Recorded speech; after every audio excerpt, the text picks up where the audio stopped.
Have you ever thought that a harmless peanut butter jar could turn into a serial killer?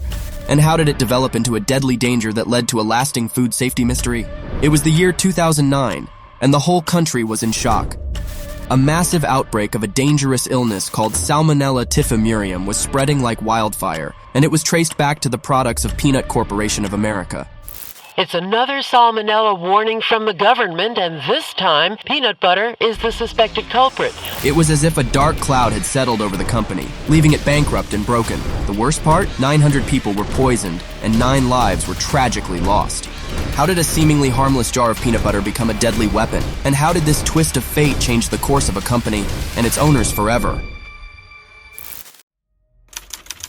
Back in the late 1970s, Peanut Corporation of America, or PCA, was born.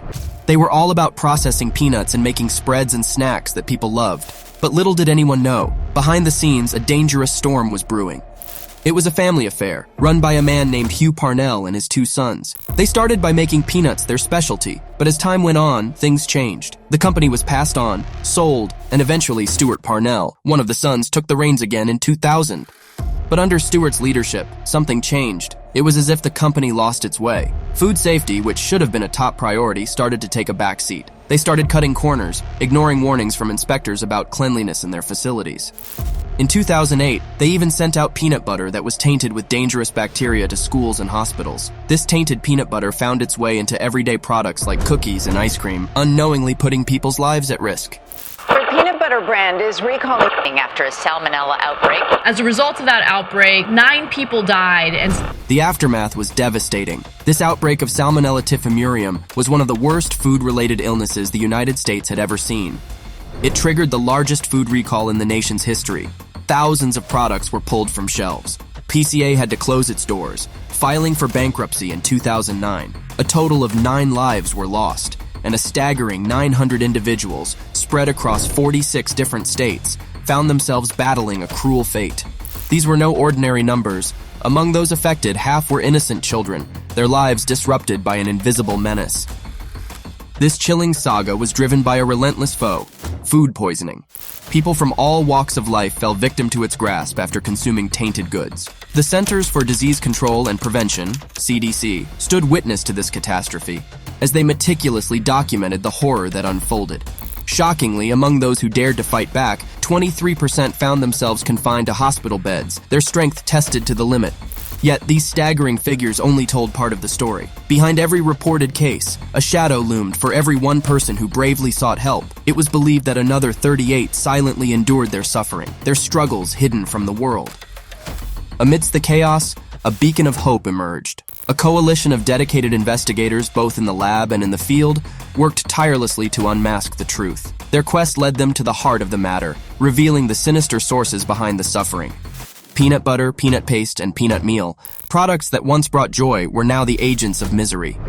The PCA, nestled in the quaint town of Blakely, Georgia, was the epicenter of this tragedy. The timeline etched the story further, marking the day when even our 4-legged companions were ensnared by this cruel fate. A loyal dog, unsuspecting and innocent, consumed tainted biscuits, and the first case of salmonellosis in a pet was confirmed in Oregon. It was a stark reminder that this disaster spared no one, not even our faithful friends. Amid all the trouble, the way PCA reacted was completely different from the harm it accidentally caused. While denial filled the air, the company's claim of being innocent was like a cold reminder that they didn't understand the suffering they created. As January 2009 rolled on, a decision was made. Production ground to a halt, and the once bustling Blakely plant fell silent, leaving 50 employees without jobs and a community shattered. As time passed, the magnitude of this event became clearer. It involved a staggering 361 companies and an unbelievable 3,913 products, all linked to PCA ingredients. The scope of the recall reached far and wide, stretching from the Blakely plant's entire output since the start of 2007 to every single item ever manufactured at the Plainview, Texas facility. The impact reached corners that one would never have anticipated. Even products destined for school lunches found themselves yanked from the shelves. The enormity of the situation even prompted the Federal Emergency Management Agency, FEMA, to recall emergency meals dispatched in the aftermath of a massive ice storm. In a touching display of concern, the United States Postal Service went the extra mile, distributing over 500,000 FEMA flyers door-to-door in Kentucky to ensure everyone was informed. The effects spread all over the country, creating waves of worry and trouble. Food banks, typically a beacon of hope for countless families, were forced to discard substantial quantities of food. This unfortunate turn of events came at a time when the demand for such assistance was surging, adding to the already dire circumstances. What adds to the story's interest is the surprising turn it brought to peanut products. Even though popular peanut butter was safe, people avoided all things peanut. This choice led to a big 25% drop in peanut butter sales from all brands. This had a big impact, causing pain for those who relied on peanuts for their work. The problem got worse because farmers and the whole industry were already dealing with difficulties. In 2008, there was a big crop, but the economy was also bad. Then, the contamination issue made things even worse for the struggling peanut industry. Estimates of the financial toll caused by this calamity loomed large, with early figures pointing to staggering losses of around $1 billion for the U.S. peanut industry. The pain and loss experienced by so many served as a stark reminder of the fragility of supply chains and the profound impact that seemingly isolated incidents can have on the lives of countless individuals. In the midst of the chaos, the Food and Drug Administration, or FDA for short, decided to step in and investigate what was going on at this plant. FDA inspectors spent 2 whole weeks snooping around the Blakely plant in January 2009. And guess what they found? They discovered that the company knew its peanut butter products had a problem. They were tainted with something called Salmonella, which is a really nasty bacteria. But instead of doing the right thing and getting rid of the contaminated stuff, the company decided to ship them out anyway. Can you believe it? This shady practice happened not just once, but a whopping 12 times in the years 2007 and 2008. Now let me set the scene for you. The FDA inspectors walked into a plant that had mold growing on the walls and ceiling. Yeah, you heard that right. Mold in a peanut butter factory. And if that wasn't enough, they found huge gaps in the roof, dead insects chilling near the peanuts, and even holes big enough for sneaky rodents to sneak in. It's like a scene from a suspenseful movie, right? But wait, there's more. The inspectors also discovered that this company wasn't properly cleaning their equipment, even after they found out about the contamination issue. Plus, they weren't keeping the raw and finished products separate, which is a big no-no in the food industry. And here's a jaw-dropping twist. In 2007, this company actually sent out chopped peanuts that tested positive for Salmonella not once, but twice. It's like they didn't even care about people's health. Now the story takes another turn. The company was being secretive about its production test records, but federal officials didn't let that slide. They used a law meant for terrorism prevention to force the company to spill the beans. And guess what? The law worked, and the truth came out. Fast forward to February 6, 2009. The FDA revealed that this company had shipped out contaminated products under not just one, but 3 questionable circumstances. First, they didn't bother to retest the products. Second, they sent products out before getting the retest results back from an outside company. And third, they shipped stuff out even after a second test showed that there was no bacterial contamination. Talk about risky business, right?